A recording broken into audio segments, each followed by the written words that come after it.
Salut tout le monde, l'église de Babylone, les suiveurs de Judas Iscario.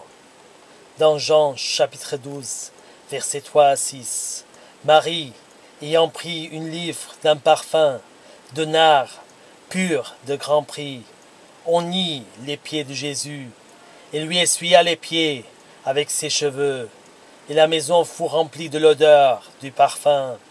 Un de ses disciples, Judas Iscario, fils de Simon, celui qui devait le livrer, dit: pourquoi n'a-t-on pas vendu ce parfum 300 deniers pour les donner aux pauvres? Il disait cela non qu'il se mit en peine des pauvres, parce qu'il était voleur et qu'il tenait la bourse. Il prenait ce qu'on y mettait.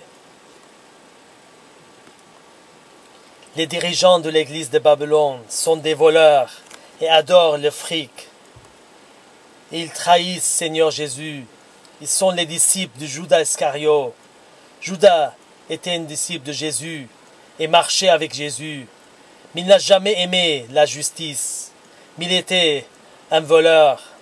Même Jésus a fait de lui le trésorier.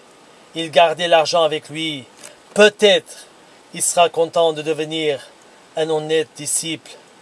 Mais il était un voleur. Il voulait toujours plus de fric. Même jusqu'à de trahir son maître et de le livrer pour 30 pièces d'argent. Les dirigeants de l'église de Babylone sont les mêmes. Ils ne peuvent jamais se satisfaire de voler les gens. Ils trahissent Jésus tous les jours. Ils le crucifient 2 fois avec leurs mauvaises œuvres. Ils marchent avec Jésus comme Judas. Ils sont appelés disciples comme Judas. Mais les gens pauvres, ils sont comme Judas, le fils de perdition. Et Jésus les connaît.